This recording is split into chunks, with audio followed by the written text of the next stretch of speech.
This is Anarchast.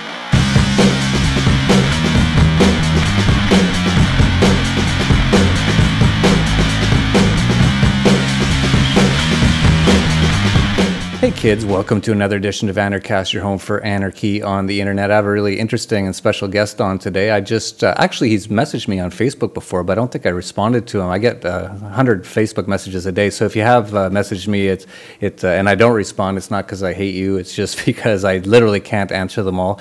I didn't even realize it though till today when I saw that he had come out with this video of him asking just one simple question of Nancy Pelosi, and this video has now gone viral. He's been on, I think you were on InfoWars already. You're going to be on Fox tomorrow. You're trying to decide whether you want to be on Fox and Friends or Neil Cavuto.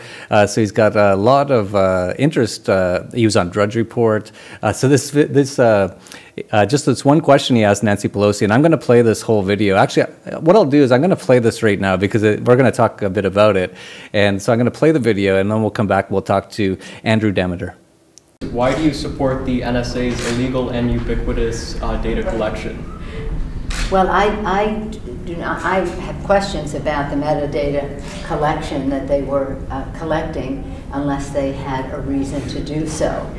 So I was one who, I didn't support Amash, that resolution. I didn't think that was the appropriate resolution. But I do think that the burden is on the department, and I have fought them for years, on the community, fought them for years on the wide swath that they have put out there. You did vote for a bill to continue funding for the NSA, though. Yeah, of course. I don't think we should not fund the National Security Agency. No, they do many things. Isn't the NSA a clear violation of the Fourth Amendment? No. Some of what they do should be subjected to scrutiny in some of the things, but they perform many other functions as well. And we hold them to a high order. And I've had my biggest fights here in the intelligence community with the director of the NSA, Hayden. When he was the director, I don't think he was on the level with us. But that doesn't mean that there aren't other things that are there that are good things, that are necessary for us to have. But from 9/11 on, the Bush administration went too far on all of these things, and we have the correspondence back and forth to prove or to demonstrate that they were just doing the wrong thing. So I should have warned you before seeing that video how painful it is to hear Nancy Pelosi and her answers. And I'm gonna ask Andrew all about how that came about. But first thing, Andrew, I always have to ask is, how did you become an anarchist?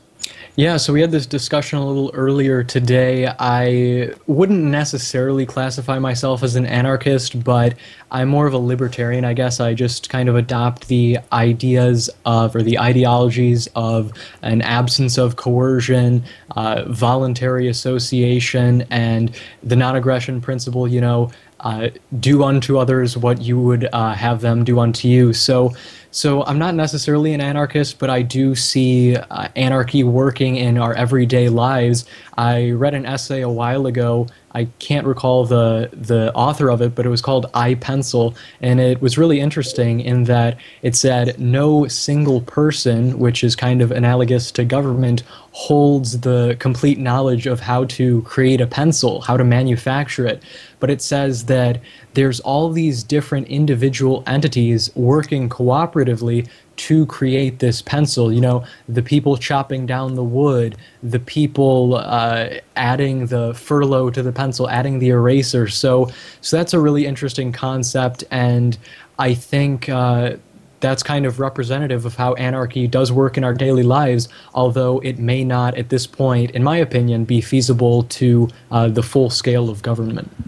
Yeah, I think that's totally a fine perspective. You're a young man, 16 years old. You're still figuring out a lot of these concepts. But what you did tell me was that you really believe in these concepts of spontaneous cooperation, voluntary association, the absence of coercion. That alone essentially makes you an anarchist. That's what anarchists believe. Now, nobody knows if it'll really work in the world today, if people are ready for it. We have no idea. But and so you can still be an anarchist and not necessarily know know if it would really work and how it would work. No one has any idea. We've all lived in very statist and collectivist, violence enforced and taxation theft based systems for our entire lives and for centuries, actually, for the most part. So that's totally fair comment, and it's interesting. And I think the more that you learn about anarchy, the more that you'll probably describe yourself as one. But I don't want to put those words in your mouth, but that's totally cool. And what you described about spontaneous cooperation, just making a pencil, for people who haven't read that, that's a real eye-opener to all the spontaneous cooperation that happens in a private market when it's unhindered by government to just create a pencil. It's literally tens of thousands of people involved. It's amazing. And of course, you couldn't do that without all these things happening spontaneously. But let's forget about that, because I got to talk about this video. Like, unbelievable. I really was just cringing watching Nancy Pelosi try to answer that question. The question was a very just, you would think that a person like Nancy Pelosi would be able to answer that semi-intelligently. It was just saying that the NSA is illegal in terms of the Constitution and what her thoughts on it was. And I've never seen anyone just fumbling over it. Was that the first time you've sort of confronted a person like Nancy Pelosi? That was the first time. Hopefully I can expose more hypocrisy and the paradox that is politics in the future.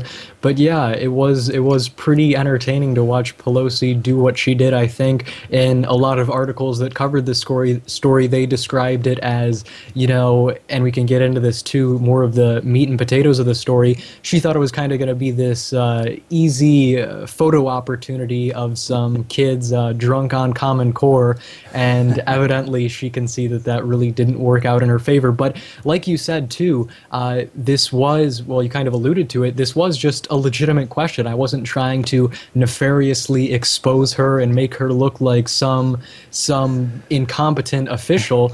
I was just asking a legitimate question, and as you can see in the video, her legislative assistant just freaks out trying to interrupt me mid-question, just, you know, thanks for coming everyone, try to get me out of there. So it was really an eye-opening experience, but I should say unsurprising. Yes, it is unsurprising, and that's the way it is today. They don't let any real journalist, which is what you are, approach and ask a real question of these people, and that's what happens when you do. If they don't have scripted answers ready for them, Obama without his teleprompter, they're bumbling idiots for the most part, and it just goes to show. But I really liked it, and I've seen a bunch of your videos now. I just watched them today, and incredibly professional for your age. It's astounding how professional and excellent you are as a journalist, and you're a true journalist. And one of the people I've had on that I'm sure you're aware of is Luke Rudowski of We Are Change, and I consider him to be a hero. He's a total investigative journalist. He was just at the Bilderberg Group meeting in Denmark, doing amazing work, and I'm seeing all kinds of younger people coming out now and actually doing real journalism, and that was what you were really doing, just asking one question, and I really hope that you do more things like that, and I hope that the people watching this, if you're a younger person, you're wondering how you can get involved, how you can shake things up and actually expose some of these criminals like Nancy Pelosi, you should really be looking to someone like Andrew and Luke Rudowski. And just so you know, by the way, I don't know if you know about this, Andrew, but Luke Rudowski is doing something called Change Media University, and he's hoping to sort of train a whole generation of investigative journalists, and so I definitely hope to see much more from you on that sort of a thing. We need a lot more like that. Yeah, I definitely appreciate what Luke's doing. He actually reposted the video. We've been having, as Pelosi would say, some correspondence back and forth. And yeah, Luke's a great guy, but also when you're saying that I'm engaging in real journalism, genuine journalism, that questions that the mainstream media aren't willing to ask, or they're thinking that they're going to put their job on the line for doing so, which is kind of ironic, you know, it's really representative of how far down the tubes our country has gone, because even before I posted this confrontation, and getting the footage was a whole nother battle, but before I posted this, I showed it to some family members. The first person I showed was my mom, and she said, after watching it, she kind of said, and she essentially said this verbatim. She said, you know, I hope you live until you're 18. And whether that's paranoia, whether that's half joking, or whether that's full-fledged reality, it's just ridiculous if these are genuine concerns that people think that you ask a single question, you challenge the dogma of authority in our country, and you're going to be black bagged and sent off to Gitmo, or your house is going to be patrolled by black helicopters. So it's just absurd. Again, whether those criticisms or comments are founded or unfounded, I find that really disconcerting. Yeah, it really says a lot because, of course, the U.S. Supposedly is the land of the free, home of the brave. If you talk to a lot of your typical patriots in the U.S. and you say the U.S. isn't the land of the free at all, they'll say, oh, well, in China, they'll put you in jail if you ask a question or say something bad about the government. And that is sort of true. In some places, they will do that. But the U.S. is just getting worse and worse. I believe it's number 47 or 44 on the press freedom index right now, somewhere in between Zimbabwe and Haiti, I believe. And just the fact that, like your mom said, and I think that is a realistic thing to say. I don't think you're going to end up in Guantanamo or anything for this video, but just the fact that that's even a possibility or something that people are thinking about says a lot about what's going on in the U.S. today.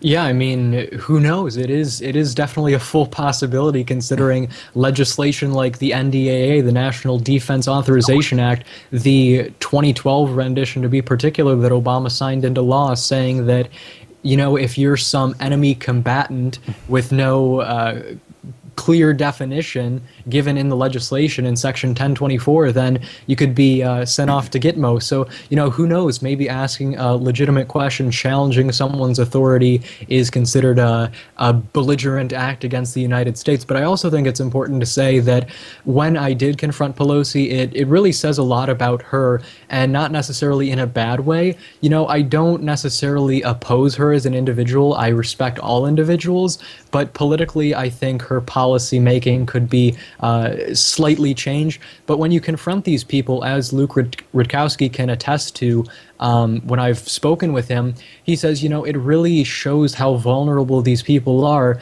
and not necessarily in a bad sense, but just the fact that they're humans too. They make mistakes, they stumble, and they're not really these all-powerful oligarchs that most would be led to believe.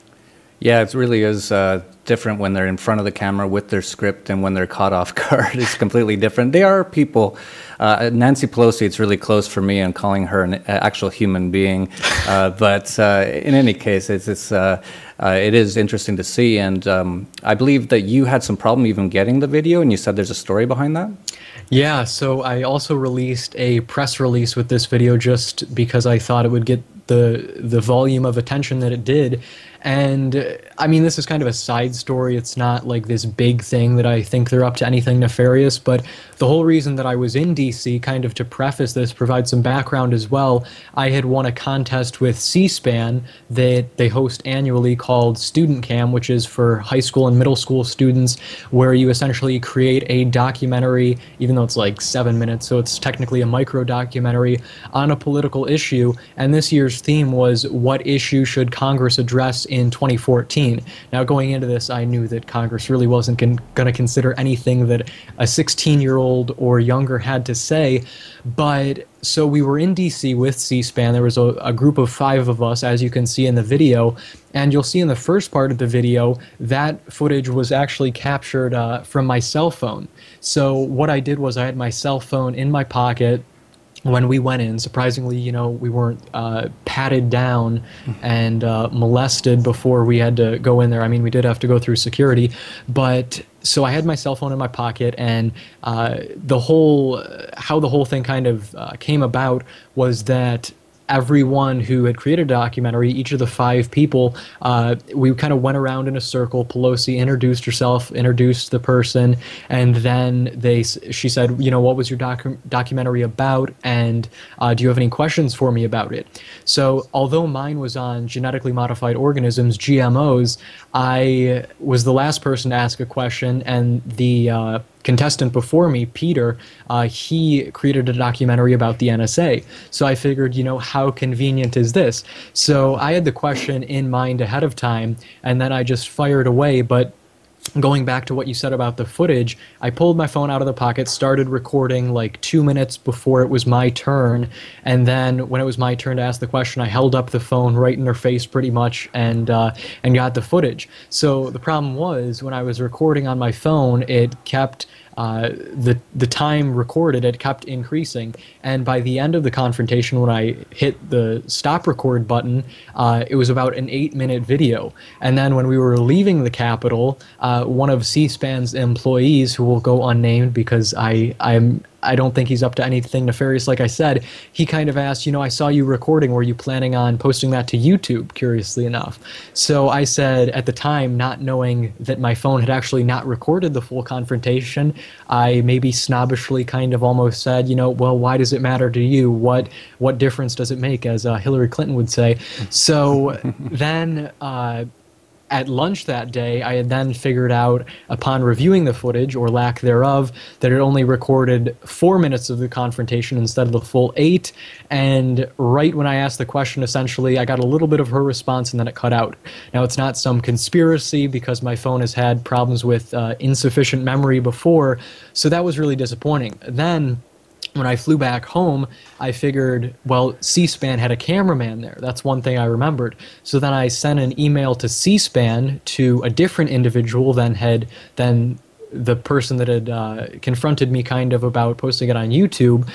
And they, the person that I emailed originally didn't actually email me back, and instead it was the individual that questioned me about posting it on YouTube, even though I didn't send that email to him. And he essentially said, well, we can't send you the footage per our agreement with Pelosi's office, which I found kind of funny. C-SPAN, supposedly unbiased and objective, won't send me a hard-hitting question. And the basis on this individual not sending me the clip was that they weren't allowed to record audio. But curiously enough, and I have video evidence of it, when we were there, the C-SPAN cameraman was not only filming, but he had this massive microphone attached to the camera holding it out, trying to pick up audio. So I found that pretty darn funny, and eventually I essentially called out this C-SPAN employee, again not trying to demonize C-SPAN as a whole, because I respect what they do, but I essentially said, well, you never told us about this imaginary agreement, and more importantly, I think it's kind of contrary to C-SPAN's philosophy of being unbiased. After all, the whole point of this student cam documentary competition was to get both sides of the story. So for you to essentially censor or intimidate me from uploading this footage is absolutely ridiculous. And eventually I won them over and got the footage. I had to send them a flash drive in the mail. The first time somehow it got sent back, and then I had to send another one, and finally I got the clip. Wow, that's great, and a great story. And that's very similar to what Luke Rudowski always says, is that it's not easy doing these things. You're always going to have to fight, you can't just wither away when C-SPAN says, we're not going to give you the video. You have to keep on these things, and it just goes to show, if you do, you can sometimes get this footage that you might not have otherwise had, and Luke is always doing things like that. And I think you have just an amazing future as an investigative journalist, or whatever you want to do. I don't even know what you want to do. You're in high school right now, which must be just a complete waste of time for someone like you. Well, I don't like to keep the rhetoric too hot here, but all I can say is it's a lot of memorization, a lot of things that I am apathetic towards, a lot of things that I think if I substituted with things I was actually passionate about, I could make much more productive use of my time. But even so, past all the homework and everything, I still managed to confront some powerful people, or a powerful individual in this case. So I think my efforts are still productive. Yeah, it's funny that you say that, because what you're saying is you do waste a lot of time in school. It's too bad, because you could be doing things like this, but you still manage to get to do things like this, which is great. And that's all part of something I talk about called unschooling, that I really believe in. And what you were saying is you don't have any interest in a lot of these things that you're being forced to memorize, and you're probably never going to use again, and you just don't have any interest in them at this moment in time. Unschooling is all about just, if you have I have children, I just want them to just learn whatever they want to know about. And if kids have that approach to learning, they're just constantly always wanting to learn, because there's always something they're curious about. Everyone has something they're interested in. And One of the people actually that I used to have on Anarchast, or had on Anarchast, is Jeff Maxim, and he's 15, and he actually quit school after he saw some of my videos and a few other videos on unschooling. He talked his parents into saying, I'm wasting my time there. I'd rather go off and learn things and do businesses and things like that. And he's actually here in Acapulco, where I am right now. He's actually staying in my house. He's been traveling around Mexico. He's been writing articles, getting paid for them. He's looking at different business opportunities he wants to do in Bitcoin.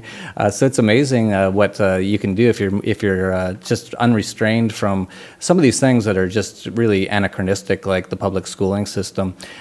Speaking of Bitcoin, you did is the documentary out? I know you did a mini documentary or something on Bitcoin. So tell us a little bit about that. Yeah, it was just a mini documentary. There was no bigger documentary or anything. That was the full thing. But yeah, Bitcoin's definitely interesting, definitely provides some potential. It strips away, for one, the ability of men in suits to print their own money out of thin air to fund wars, immoral wars, and the war on terror, the war on drugs. I mean, it's absolutely ridiculous. So when you decentralize currency, among other things, like the monopolized food corporations, Monsanto for one, grow your own food, decentralization provides a lot of interesting opportunities and really puts power in the back in the hands of people. And I think Bitcoin is just one of many implementations of decentralization in the future, such as journalism too. I'm decentralized from the mainstream dinosaur media, as it's called, and in so doing, I am allowed to do a lot of things that the mainstream media wouldn't touch. So again, decentralization, it provides a lot of interesting opportunities, and it's really seeming with potential. Wow, you really impressed me, and really impressed with all your work. For your age, like I said, it's unbelievable. I'm sure we're going to see so much more from you. I wouldn't be surprised to hear a lot more from you in the future. Keep up the great work. Why don't you let people know where they can find, I know you have a YouTube channel called Teen Take. Let them know where they can find that, and anything else you want to let them know? Yeah, so youtube.com/teentake is where you can view my videos, namely the Pelosi confrontation, which most would probably want to take a little look at. You can also visit facebook.com/teentake. I try to keep it simple, and that's where you can view some other posts. I generally don't post too much anymore on Facebook on my fan page. And then otherwise, you can go to andrewdemeter.com. Demeter is Demeter. It'll just redirect you to my YouTube page, but maybe I'll create a professional website in the future, who knows. And other than that, you know, Jeff, I just really appreciate what you're doing. I truly appreciate the fact that you took the time out of your day to have me on, and I'm glad to spread the message of liberty. It's amazing, and again, thank you for being on. I really am so impressed by you.